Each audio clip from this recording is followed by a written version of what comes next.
Hello and welcome to the Raptors Show, powered by DoorDash on Sportsnet 590 The Fan. I'm your host, Will Lou. A reminder, we are streaming live on Sportsnet's YouTube channel and airing live on Sportsnet 360 Monday to Friday between 2 and 3 p.m.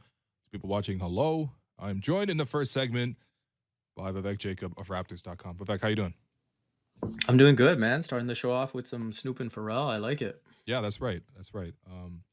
Unfortunately, it's going to be edited out for the podcast version, but, for the people who listen on the podcast, this is what you're missing out on. This is why you got to tune in live on the radio, live on TV, live on YouTube. There's really no excuse not to anymore. Vivek, we were going to get to this piece that you wrote on Raptors.com entitled Mind Right, Body Right, Game Right, because it was really fascinating. I think it was a really good piece of reporting by you, looking into the ways the Raptors are trying to take care of their players and their athletes. But let's first start here.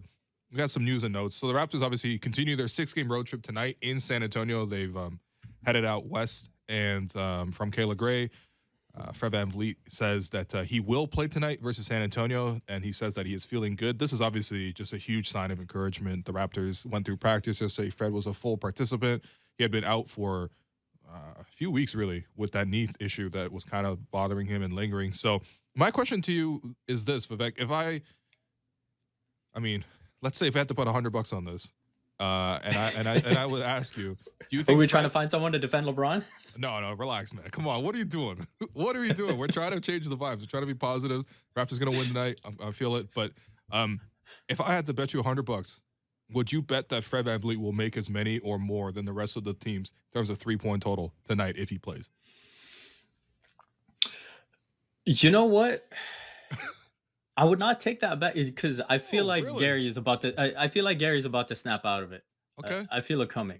I feel, especially Fred being able to take some of the pressure off of him, take some of that attention away. I think it'll create some better looks for Gary. And so now when you get those 3-point threats going between those two guys, then more shots will come for the other guys too. So I will say that the rest of the team will combine to make at least as many as Fred tonight. Well, there's also the element that I think has been missing too, is just like the drive and kick element that I think Fred often provides the team that I think has been really missing over the stretch where they've been really losing. So you know what? That's good. That's good. But maybe we will maintain this bet outside of this on-air program, and we'll talk about that after. But no, I think the bigger concern is just like, look, you get Fred back, which is great. Everyone wants Fred back. It's just like, how do you make sure that Fred sticks around and he's going to be good for a while? Because, we see the results. There's no depth there, really. And that's where, if you're the Raptors, like, do you have to change your approach in terms of maybe we play him less? Maybe, you get him on some sort of rest schedule? Like, what are some of the things that you think the Raptors could be doing? Obviously, you and I are not doctors. Like, of course they have more specialists to do this. But what would make you feel comfortable as a fan to see Fred in the lineup consistently? Well, first off, it's about understanding what the expectations will be during that final week of the season, where you'll be jockeying for positioning heavy, looking at the play-in tournament, looking at potentially playing a round in the playoffs, and knowing that in those games, Fred will absolutely be playing 40 plus minutes, right?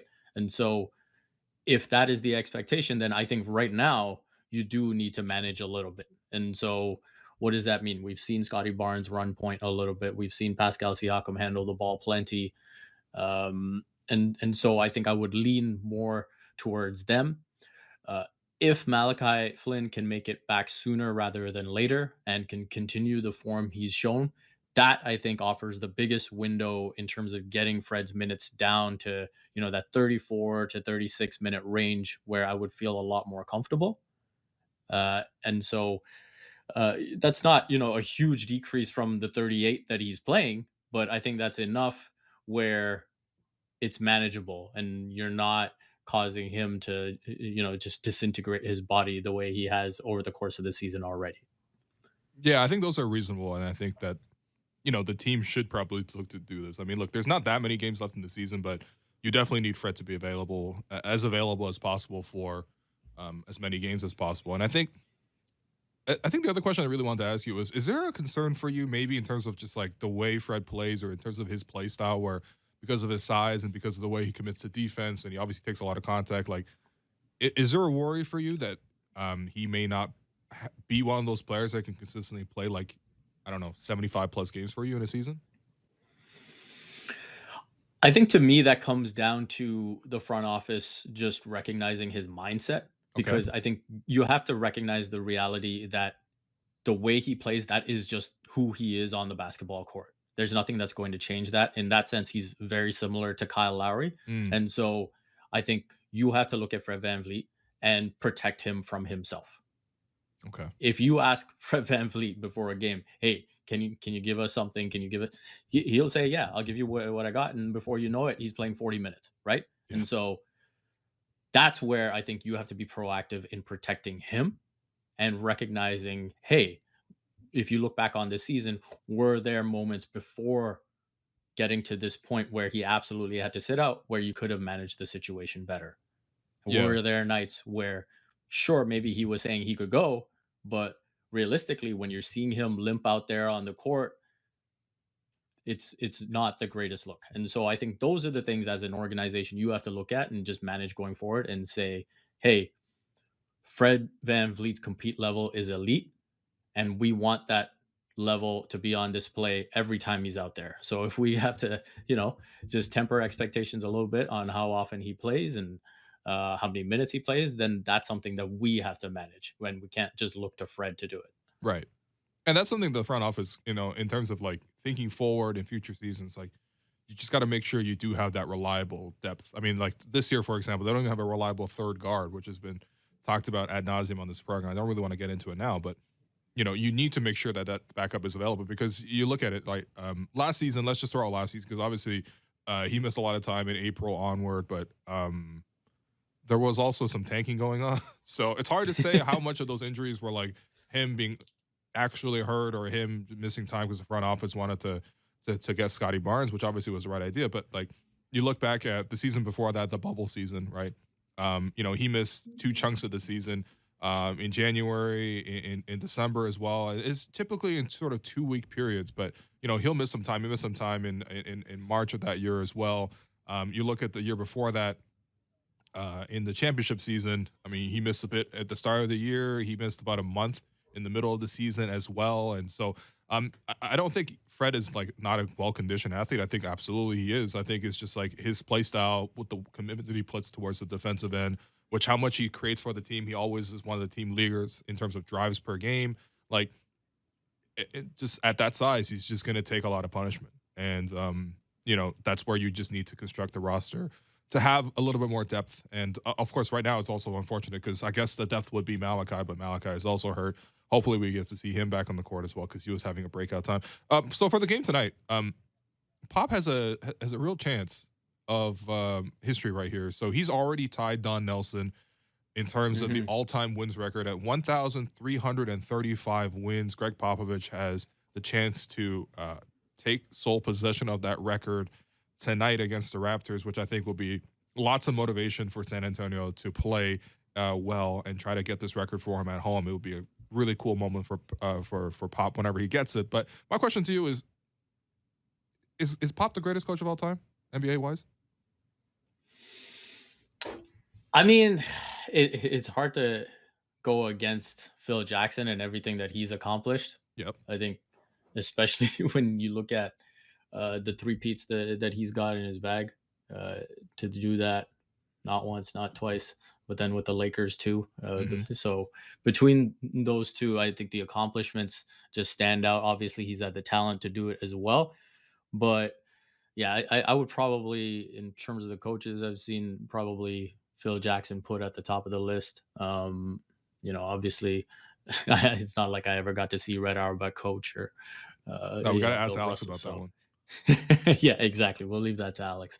Um, so yeah, I think Popovich is up there in terms of uh, maximizing the market that he was in. Hmm. Obviously, Tim Duncan had a huge say in what he accomplished, but I think a lot of those guiding principles that you see in what Popovich has brought to the table, whether it was, managing Tim Duncan's body, Manu Ginobili's body, Tony Parker's body to go for as long as they did, uh, and to win those championships spread out, right? It's not like they just had a hot streak, won 3 or 4 in 5 years, and then we're done, right? Their 5 championships were spread over, a decade plus, and I think that is a testament to finding different ways to win. You look at when they won that first title, that was a different era of basketball Twin where Towers. it was twin towers and it was get it into the post and play really, really physical. And then you talk about going to the point where you take down the Heatles with arguably the most beautiful basketball we've ever seen, Hmm. right? And so I think that type of evolution, absolutely, he deserves all the credit in the world. He's definitely in the conversation, but I might right now have Phil Jackson just a little bit ahead of him. Yeah, listen, the case for Phil is pretty robust. I mean, the 11 championships. He has the all-time wins record in terms of percentage. He's the only coach in NBA history who's won over 70% of his games. Obviously, the record in the playoffs is also quite robust as well. Um, I think the thing with Phil that he doesn't get as much credit for, or almost works against him, is the fact that like he obviously had literally the greatest player of all time, Michael Jordan, on his team. Then he had Kobe, then he had Hmm. Shaq. He just consistently had great players on the team, right? So I think that the players end up sharing some of the credit there, as is always the case. Whereas I think with Pop, this just never feels like that happens to him. I mean, like obviously you got Tim Duncan, first overall pick, like that was great, right? But like I think he gets more credit for developing a guy like Ginobili, who was taken in the 50s in the draft, and you get a guy like Tony Parker, who was drafted like late 20s, and then you develop him into Hall of Famers. I think he gets sort of more credit for that. And I think also the point is also just like, if you coach in LA, for example, players are just generally going to want to play for you there, and there's obviously not that same kind of star attraction with a place like San Antonio. I mean, if you think back to San Antonio, like the stars that they really sign are like LaMarcus Aldridge really wanted to go there, and it wasn't like it was a huge hit when he got there either. Him and Pop actually had to go on a sit down and apologize and get on the same page, and ultimately it didn't really matter. They didn't really get to that championship level again. But um, I think I what mean, your point Zaza about, had something to do with that. yeah. Hey, listen, man. I mean, that also indirectly helped the Raptors. So there's gonna be no Zaza shade on this show apparently. But no, but seriously though, I think there's a good case to be made there because it's also just like, you know, Phil played one way with his teams and it was hugely successful. There's no reason to play another way. Whereas Pop was forced to change his style and revolutionize and the game and Yeah. I think there's a good case to be made for both guys, but I think I'm in agreement with you with Phil Jackson ahead of Greg Popovich. Hopefully, Greg doesn't get the win against the Raptors, though. That'd be tough. I don't want to see that happen. All right, let's shift over to this piece that we talked about earlier that you wrote for Raptors.com. It's entitled "Mind Right, Body Right, Game Right," and in this piece, you feature Alex Auerbach, the director of wellness and development for the Raptors, and the work that his staff do. So, tell us, what is this team responsible for, and what do they do?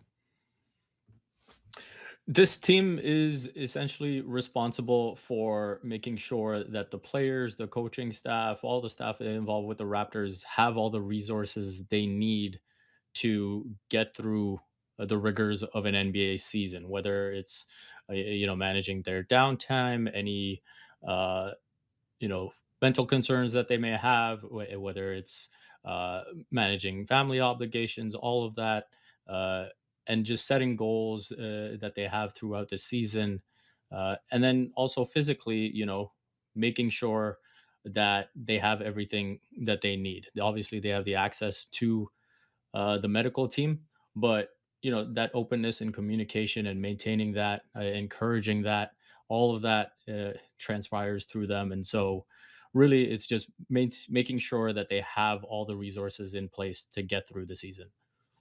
Okay. Actually, I don't know if you touched on this in the story or not, or if you know the answer. But how long have the Raptors had this? Because this feels like a. I mean, I think it feels very. It makes a lot of sense, and you definitely go on to discuss like what kind of things they've done, and specifically and sort of the impact that they've had on the team already. But do you know how long they've had this program for, or just like when the impetus came to sort of bring this on?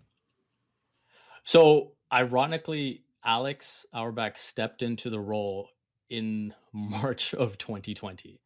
Okay. uh, this this was before the pandemic began, but Like right literally away, right before then, because literally right before, okay. and uh, in some ways, he was kind of preparing more towards the off season. Mm, But the next thing you know, he's getting set for a WebEx meeting with the team and just navigating through, being in isolation, being in quarantine, not being together as a team, how to spend time, how to, develop some hobbies and interests and, manage the unknown essentially mm. so that they're not dealing with the stress that frankly we all have had to deal with. Yeah, I was gonna ask you about how COVID has sort of impacted it, but I guess it's kind of now knowing the timing of when he was brought on, it's almost probably defined it in a way. But take us through some of the innovative programs that the Raptors and this team in particular have set up for their players in terms of just like how they can sort of work on anything from you know learning strategies and breathing techniques to just even things off the court that they can do to sort of get away from the game and just improve their mental health. Yeah. So, for example, this off season, as you mentioned, there were some self-regulated learning strategies, basic breathing techniques that were taught, and then the Raptors have to be cognizant of the players that they have on board as well and cater to their communities. And so there were presentations that included one on minority health disparities. And so there was one of the guest speakers who came, spoke about, the different types of nutrition that are provided, based on the cultural differences in food in different communities. And so they were just sharing different perspectives on that. And then, you know, it all starts with essentially when they go to do their physicals, and Alex Auerbach just added a rotation to it where the players basically fill out a document that is looked at as one of the best practices in mental health, where uh, players, staff, whoever it may be, just go through the document and they can express whatever they need to express, and then from there. If they want to go ahead and set up individual development plans, they can do that. There's some accelerator program options that they have as well. So, uh, what they really try to encourage is just living a holistic lifestyle, right? It can't just be basketball 24/7, 365. And so there are different examples that I looked at. Nick Nurse, as we know, loves his music, loves his guitar, loves the keyboard.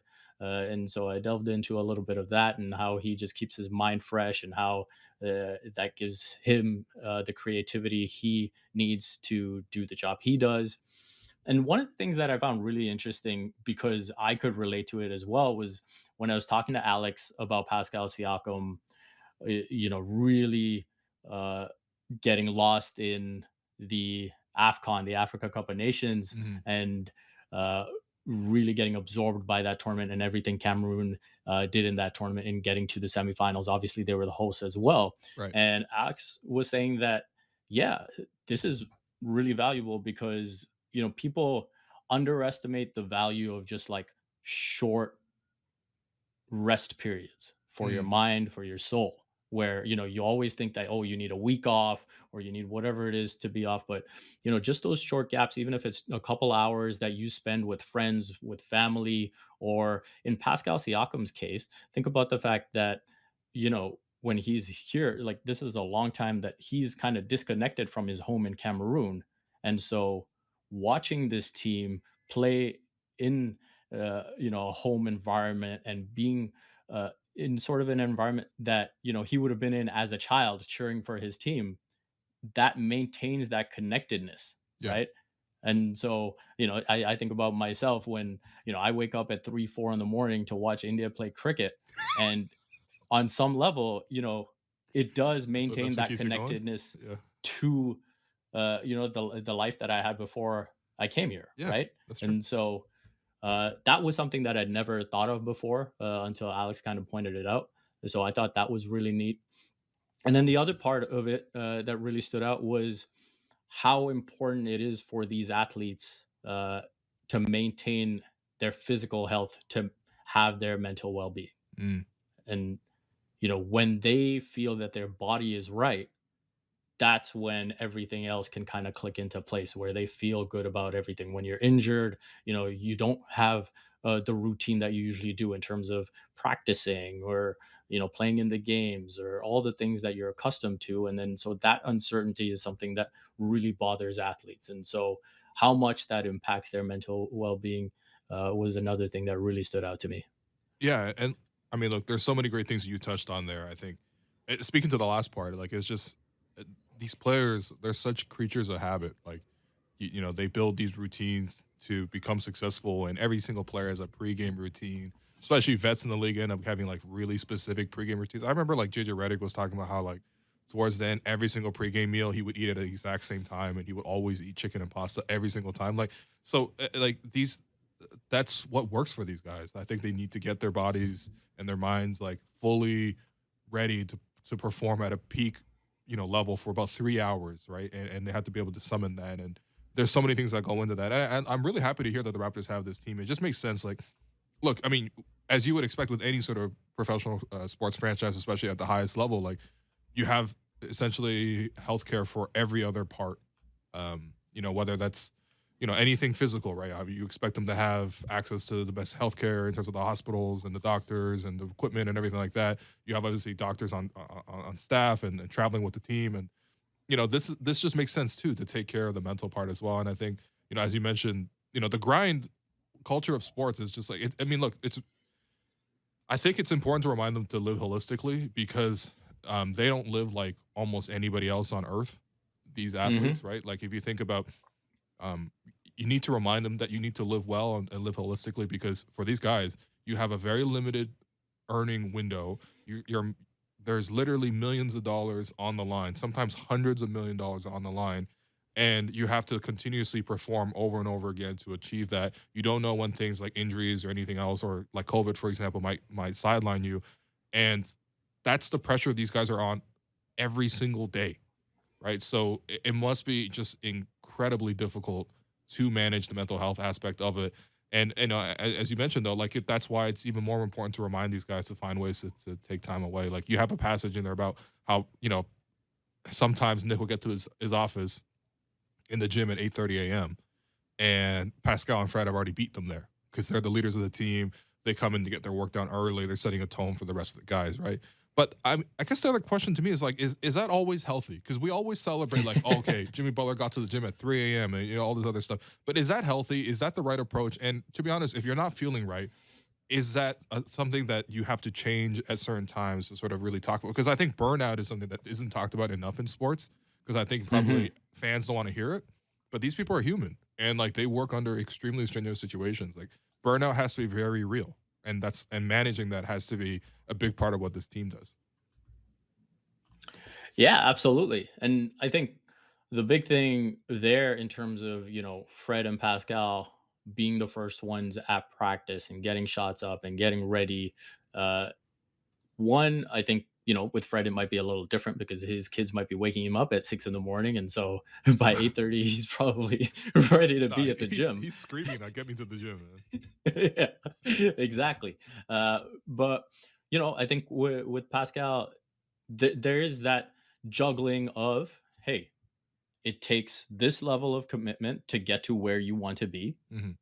and then the downtime will come after, right? And so I think for them, they look at their schedules and say, it's a bit different. Their work hours are mainly in the evening, and so if they can get that early work done, they've almost got the entire afternoon to themselves to do what they need to do. And I think that's probably where even when I ask some of these questions, you could get the sense that most of that downtime that they spend does come in those early afternoon, mid afternoon times.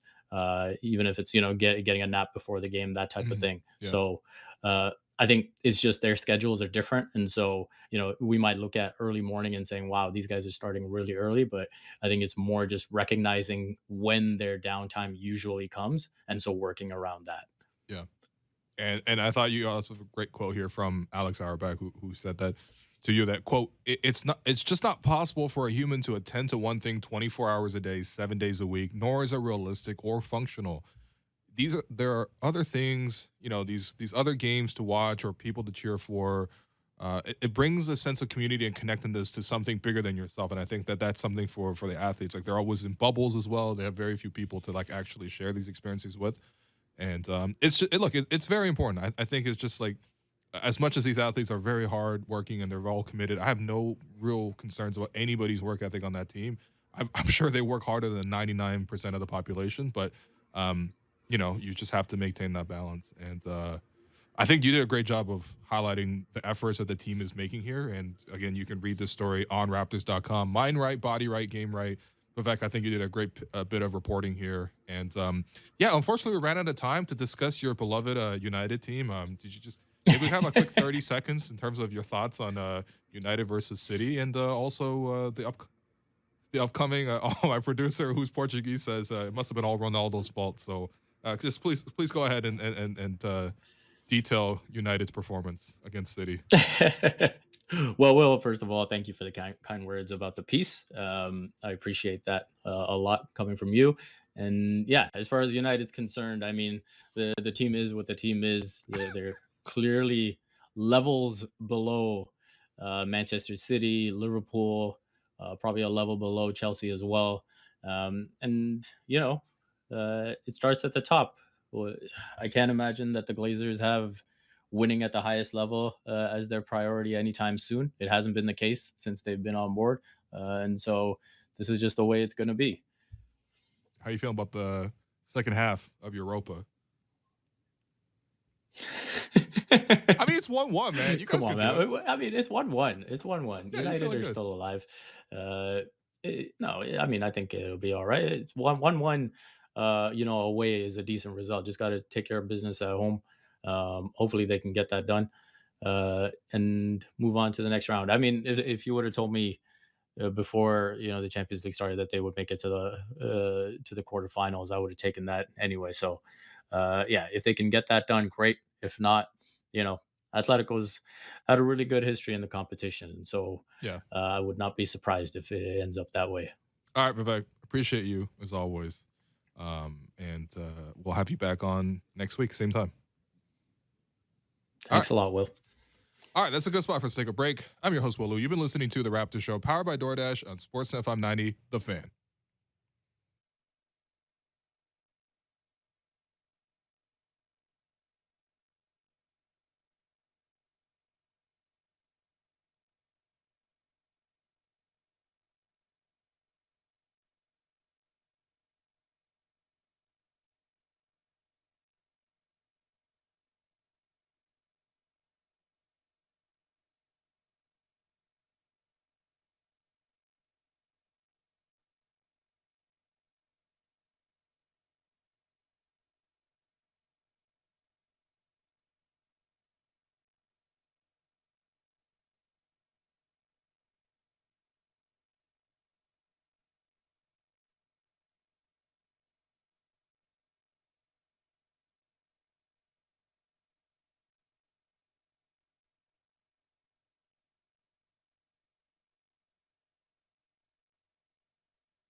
Welcome back to the Raptors Show, powered by DoorDash on Sportsnet 590 The Fan. I'm your host, Walu. I'm joined in the second segment by the scores, Joseph Cacharo.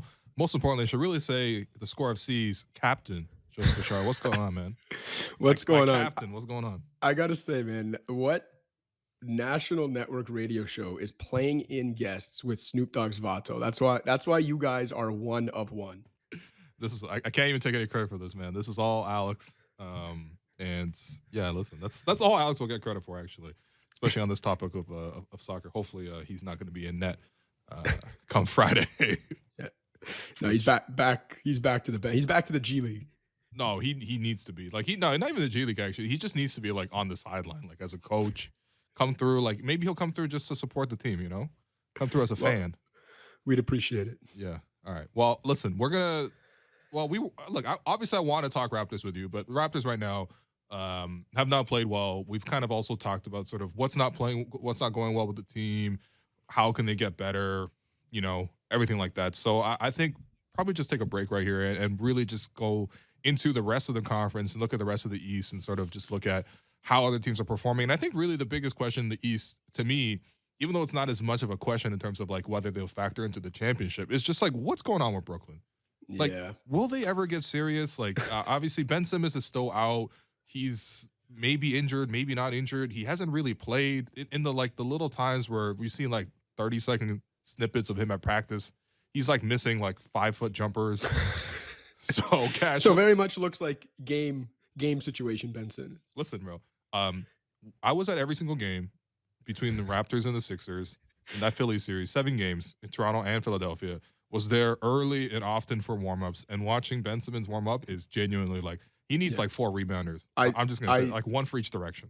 One of my vivid memories of that 2019 playoff run was how entertained you were during pregame warmups in Toronto when Ben Simmons was warming up, because he was taking pull-up threes, which that's not a drill that he should like. He should literally start with 5 foot and work like 2 feet increments from there onward. Yeah. But look, man, the Nets, it's so tough to peg them because, they have not been whole all season, rarely. I mean, when Harden was there, everyone knows the stat. They only played 16 games, over a calendar year between Harden, Durant, and Kyrie all together. Now they make this trade, and it's like, look, from a stylistic and a fit perspective, you can make the argument they actually fit better now with Simmons there than Harden. But Simmons isn't really there. He hasn't played a second for them yet. He's got this, kind of this mysterious back thing going on now. No one knows when he's going to play. And also, there are some guys where you can kind of just trust, okay, they're back from a long layoff or a big injury, whatever it is, and you can plug them in and you can feel pretty confident about what they're going to give you. Like even a guy like Kevin Durant, maybe we didn't know quite the level he would be at again after his Achilles injury, but for the most part, you knew Kevin Durant's going to be back in the lineup. You knew what he could do, right? Like create his own shot. He can still get to his spots, all that. With Ben Simmons, he is not the kind of guy where you can just say, oh, well, once he's in the lineup, like, what you're going to get. It's like, no, you don't.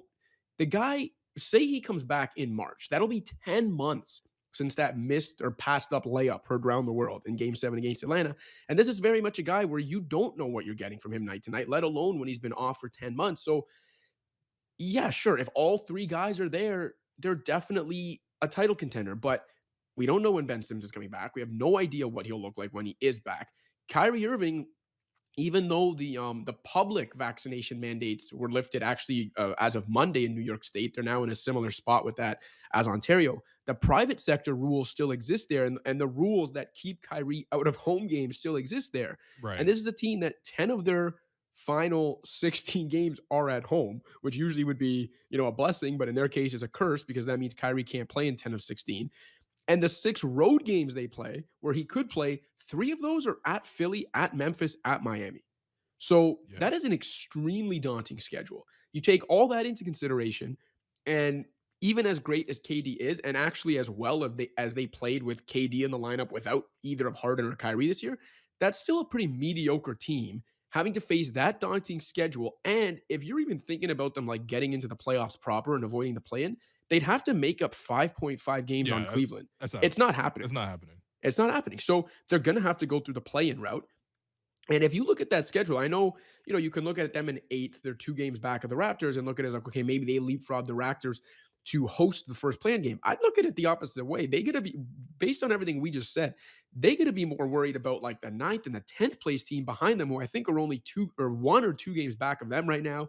They're only 2.5 clear of 11th. Again, I don't think the Wizards will catch them, but like the Nets have a lot of questions that they have to answer way before they even worry about, potentially playing the Raptors with or without Kyrie. They gotta hope that they don't have to win 2 play-in games and 2 road play-in games just to get in the playoffs. Yeah. And by the way, like, I mean, when Kyrie's available, when Kyrie plays, like, just as a fan of the sport, like the Right. skill level that goes into this is like all time, right? Like, look at the game yesterday he had against Charlotte. Whatever, Charlotte, they don't play defense, but like 50 points on 15 of 19 shooting, 9 of 12 from the 3-point line, 11 of 13 from the free throw line.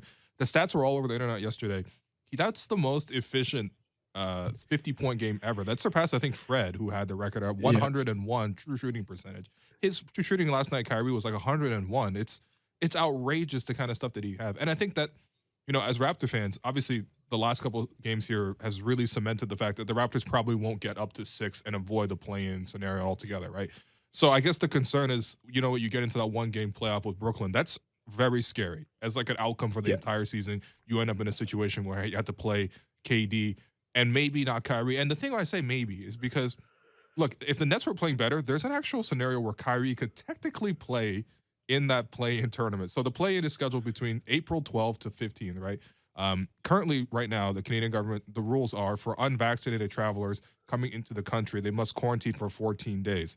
Well, there's a scenario where if the Nets had a situation where they weren't worried as much about the seedings and the standings, what they could do is send Kyrie to Toronto, have him quarantine for 2 weeks, and be available for that game. And the games you'd be missing would be like Nets Hawks, April 2nd, Rockets Nets. Like, I think, Nets Knicks, Nets Cavs, Nets Pacers. Yeah. Like, there's actual chance that they could actually try to do this, but realistically, the games are way too tight for them to risk that. They need Kyrie available. But that playing scenario is quite scary, and hopefully for the Raptors, they need to hold on to that 7 seed, if for nothing else, than to just sort of keep Kyrie from playing in that game. I also wanted to ask about the Boston Celtics, which, like, look, I don't know. I know as Raptor fans, we don't like the Celtics. You look at the conversations online, it's always about, well, the Celtics, they're only playing these like bad teams and they're beating up on an easy part of their schedule. Well, I don't know, man. To me, I think the Celtics are just playing really, really good basketball. They have the best point differential in the Eastern Conference, and they're scary. I think they've really figured themselves out, and we kind of know in the back of our minds, like, with Tatum and with Brown and with like a really solid supporting cast around them, that's a competitive team that can really do well even in a playoff scenario. We saw that against the Raptors, right? So what are your thoughts on the Boston Celtics right now? Are they for real? I think they're for real. Look, I think they're for real in terms of being like as good as they look right now. And even, man, if anyone's thinking that they're only beating up on bad teams, like go back and look at this stretch they've been on since January 1st, when they have the best record in the East, when they have the best defense in the league, the best net rating in the entire league, a top 7 offense in that time, while Tatum's been balling. They have beaten almost every good team in the league during that. Like they have beaten good teams during that stretch. They're 22-8 during that stretch. I think they're for real in terms of being this good. I don't think, if you're asking me, do I think this team as presently constructed could actually win the championship this year? I still don't think that. No, but, I don't think that that's necessarily an indictment of them, because I don't know how many people looked at this Celtics roster coming into the year and thought they could win it anyway. But I do think that, the shot creation they have with Tatum, especially, but even with Brown as like a secondary shot creation is still, to me, the most valuable skill when it comes to the playoffs. Obviously, you want to be able to defend. They can do that better than anybody. But on the offensive end, you need shot creators. You need to be able to create a shot for yourself against a set defense, against a half-court defense, against good defenses. And the Celtics have 2 guys that can do it almost as well as anyone. In Tatum's case, basically as well as anyone. And he's playing the best ball of his life now. So between their defense and that shot creating, they definitely have a chance against anyone they play in the playoffs. Can they win 4 series? I don't think so. They still, I don't think, have the like overall talent level. I still think they're kind of lacking like that, that true offensive initiator. Yeah. You know what I mean? To like kind of set the right, like a true point guard. I still think they're missing one of those guys. I still think they lack the rim pressure necessary to like really complete this offense. But again, look, getting Derek White really helped with some of that stuff. And again, you can't argue with the fact that when they've been on this run, they do have a top 7 offense. So they're making it work right now. So yeah, that it's I guess it's kind of a half answer because I'm saying they're this good, but they're not as good as they should be if they want to win a title. But that's where I find myself. I think they can beat anybody in the East, but I don't think they actually will beat, three different East teams and get to the finals. But they're pretty close, man. They're a really, really good team, and there are a few people in the NBA right now playing as well as Jason Tatum. Yeah, it's tough, and I hate asking this question, but are there lessons that the Raptors can learn from the way the Celtics have like not just built the team, but arranges their team? Because if you look at their rotation, it's like similar-ish to what the Raptors want to do. They have obviously a lot of like size across the board. They have a lot of wings. They play largely through their playmaking wings. Obviously, Tatum and like let's say someone like Pascal, or even Brown, like and Pascal, like they're totally different players. But the idea of the team is sort of that positionless. They'll play two bigs at once. They'll do the thing with that the one thing that's been widely cited with the Celtics' success offensively is they'll have a shot blocker like Robert Williams who plays center, but they'll stash him on a wing who doesn't Right. shoot as well, and then have him be able to sort of play free safety. The Raptors kind of do that with Chris Boucher as well, right? Boucher is not always Yep. guarding the opposing team center, and he'll come over and block shots. Of course, it's a different degree. I think obviously Robert Williams has maybe more of a defensive presence than Chris, but ultimately, like strategy-wise, they're actually not as dissimilar in terms of the way they sort of operate and compete. And the thing is that the big difference between the two sides is just how compact the Celtics have been defensively with their Right. switching strategy. And so, are there lessons to be learned from the Celtics? I can't believe I'm asking you this live on air. I mean, I feel dirty saying that. roster construction wise, I agree with you. I think it's actually more similar than people realize. Even the lineups they deploy are very similar. I guess if there's a lesson to be learned, like maybe it's that the Raps style of defense can be toned down somewhat, or can be a bit more like the Celtics switch a lot, but they don't seem as like helter skelter when they're doing. I don't know how to explain Yeah, it, but they don't help as much. right. They don't help as much, and they don't seem they don't have as many possessions where it seems like they're running around with chickens with their head like with Yeah, their heads I cut off. agree. You know what I mean? And the Raptors, like some of that as reckless or kind of all over the place as it seems, a lot of that is by design. Like that is a Nick Nurse defense. And I think like if you look at the Raptors roster and the lineups they deploy, I maintain that like they should be capable of doing it. They have the guys and the athletes to do it. I don't know why it hasn't really worked that well, but yeah, I don't know. Maybe a lesson to be learned from the Celtics is they don't have to help quite as much. They don't have to they Yeah. don't have to rely on flying around quite as much. But to me, like the biggest thing is look, if Scotty Barnes is as good as Jason Tatum is, what's Jason Tatum now? His fourth year? Like if Scotty Barnes is this good 3 years from now, which by the way, I don't think is out of the realm of possibility. Like I think Scotty's ceiling is that high and his potential is that special. I think a lot of times people forget, like sometimes that's the lesson to be learned. It's like you need a guy that good. And I think the Mhm. Raptors between Fred and Pascal have two legitimate stars or like all-star quality players. But if we're talking that like, transcendent type that I do think Tatum is approaching, if not already there, sometimes that's just the lesson. And is that you got to remember that in the NBA and in basketball more than any other sport, like you need one of those guys to truly compete. And so maybe that's a lesson. It's like you hope Scotty's that good in 3 years, which he very well might be. Yeah, no, seriously. And I think, look, the one thing for the Celtics too is they've kind of because of that really lopsided um, Sixers Nets trade, right? The KG Yeah. and Paul Pierce thing, like they got all those Nets picks, and the Nets were garbage, so they're able to sort of really scoop up these great players. They were able to stay competitive, and they're like consistently in the playoffs. Like Right. and of course they were able to sign free agents, something the Raptors really don't do. But like I think there's even lessons in terms of the team building model. But that's just enough gassing up the Celtics. I already feel terrible about this. Yeah. Let's I'm gas getting up. nauseous. I was gonna say, if this made you feel nauseous, I think gassing up the Sixers probably will make you feel even worse. But what are your early impressions of the Sixers with the Harden experiment?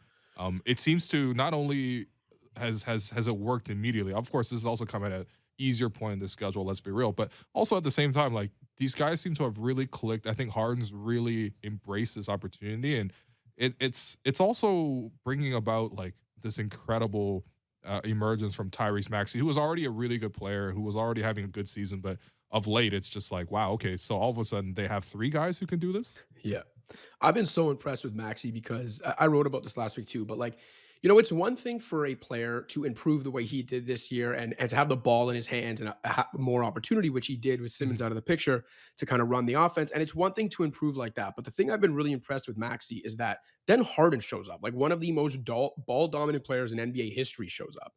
And Tyrese Maxey did not miss a beat. Mhm. He Yeah. just all he did was show that he's also got, the IQ and the awareness to get his off the ball too. Because since Harden showed up, Tyrese Maxey's looked like one of the smartest off-ball players in the NBA. Like the way he's moving off the ball, the way he's attacking closeouts off the ball. There have been so many instances since Harden got there where the opposing defense is just completely warped, not even necessarily by anything Harden's doing, but literally just by his presence. And the second that Maxey's defender maybe turns his head the other way to look at Harden or moves his eyes, Harden's playmaking vision, he's finding Maxey, and Maxey is making the right decision, it seems, every single time, Yeah. whether it's to catch and shoot or whether it's to attack that defense and drive off the catch.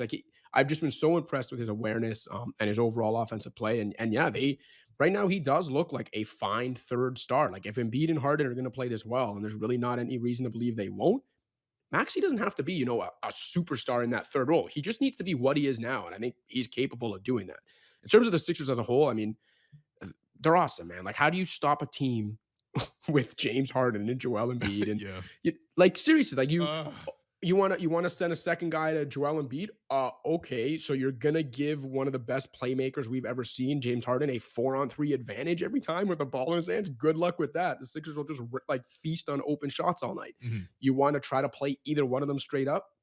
Good luck with that. They're just gonna parade to the free throw line all night. Like that's another thing too. I know people have issues with the way Harden and Embiid and players like that get to the free throw line and the embellishment, but like guess what? Foul drawing is a skill in basketball. And Philly's got two guys that are as good as any in history have been at doing that. Mhm. If you look, before Harden got there, the Sixers were already fourth in free throw attempt rate. So free throws attempted per 100 field goal attempts. I think it was like 24.8, and that had them in fourth. The league average is like 24.2, Mhm. and the Rockets lead the league at 28.8. Okay, so those you're looking at that range, like 23 to 29, say. Since Harden got there, the Sixers' free throw attempt rate is 42.2 Okay. All per right. 100 field goal attempts. All So right, man. again, I asked the question: how do you stop this team? Like I, Yeah. I think if they're healthy and Harden, I've talked about this a lot. I don't want to call it a conspiracy theory, but if you look at from December 25th through January 25th, Harden was actually playing really well and looked like the old Harden. Mhm. Literally a day after the first report emerges that Morey wants him, is targeting to get him, reunited with him. All of a sudden, Harden hits the shelf with this hammy injury and plays only 2 games over the next 30 days, shows up in Philly and just explodes again. So I'm thinking he's actually pretty healthy and there maybe wasn't much of a hammy issue there. If he's healthy and Embiid's healthy, I I think they're the team to beat in the East now. Yeah, let me just read you James Harden's last 2 games played for Brooklyn. At Sacramento, a loss by 11 points, 2 of 11 shooting from the field, 4 points. And the game before that, 6 of 19 shooting. There's a 4 of 13. There's a 7 of 21 in there. Yeah, okay, so clearly a different player. And yeah, I mean, I agree. Look, listen, guarding this team is going to require some of the most creativity that any coach has really shown in Yeah. the playoffs. Just because, like, I think you probably would have to do like a box and one scenario. Like, I think you probably need a zone ish scenario behind the 3-point line to really stop Embiid, so you can consistently have two guys against him. And then you also need to always keep with Harden no matter where he is. So like I think a box one probably makes the most sense. But I Yeah. mean, I again, like outside of Nick, I don't really see a lot of teams consistently doing some stuff like that. So, and obviously Nick doesn't have the roster really to do much with Right. it. The last thing before we go, we got like 2 minutes. I just have Okay. to ask you, like, this has been my suspicion all year, and I don't think it's been disproved by the fact that Chicago is 0-14 against the top 3 teams in each conference. Yeah. This got to be a paper tiger team.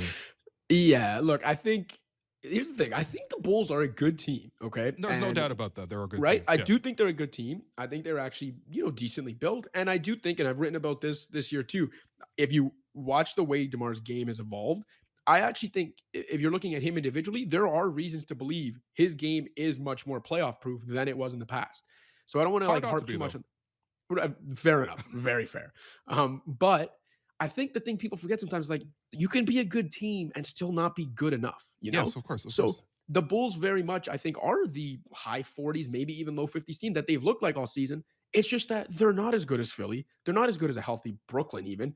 They're not as good as Miami. They might not even be as good as Boston or Cleveland. Like, they're good. They're just not good enough. And it doesn't help that, they finally kind of got to this level again in the year the East is probably better and deeper than it's been Yeah, in like a quarter century. So I think they're good. I just don't think they're good enough. The injuries to Caruso and Ball hurt them too, but sure. I Yeah. think they end up in the 4-5 spot, probably playing Boston, and they probably get sent packing in the first round. Yeah, I mean, I just look at things like, for example, point differential, right? Like, I think one Yeah. thing that Chicago's done really well is that they've had tremendous clutch performances. You got to give DeMar a lot of credit there. Yeah. You've got to give Zach LaVine a lot of credit there too, and even to a lesser extent Vucevic. But really, DeMar has carried them in these crunch time scenarios. That's really gone over the line. You might say, well, in playoff games, that's probably what you look to. I agree with you, but at the same time, like, there's no reason a team this good should be in that many competitive games, regardless of the injuries. And you look at their point differential, like Miami's at plus 5.1. Philly's at plus 2.4. That's a bit of a weird one. But Milwaukee's plus 4. Boston's plus 5.5. Cleveland's plus 3.4. Chicago is 1.4, which is about the same as the Raptors at 1.0, minus obviously these like blowouts of late. But like, come on. Like, Yeah, no, I this agree. is a They're team not. I'm looking to see the Bulls. Yeah, if I'm no, a playoff team. 100%. Yeah. 100%. I think out of the teams in the top 6 right now in the East, the Bulls are probably the most beatable. Maybe Cleveland if you consider their youth, but their And size is injuries. and injuries, but their size is still I think worrisome for the Raptors as it should be. But Yeah. I think the Bulls are probably the most beatable team in that top 6. And again, I don't even think it's like they're frauds. I just think they're good. They're just not good enough to win in the playoffs. Yeah, fair enough. All right, Cash. Appreciate you. See you on the pitch on Friday. Yes, sir. Hopefully Alex is not there. So that does it for us today. I'm your host, Wolu. You've been listening to The Raptors Show, powered by DoorDash on Sportsnet 590 The Fan. Make sure you find The Raptors Show wherever you listen to podcasts and subscribe. And please rate and review our show. Reminder, we're streaming live on Sportsnet's YouTube channel and on Sportsnet 360 Monday to Friday between 2 and 3 p.m. Thanks again to my guests, Vivek Jacob and Jessica Sharo, to our board producer, Derek Randale, and Jennifer Rolnick for helping us behind the scenes with the YouTube stream. I will talk to you soon.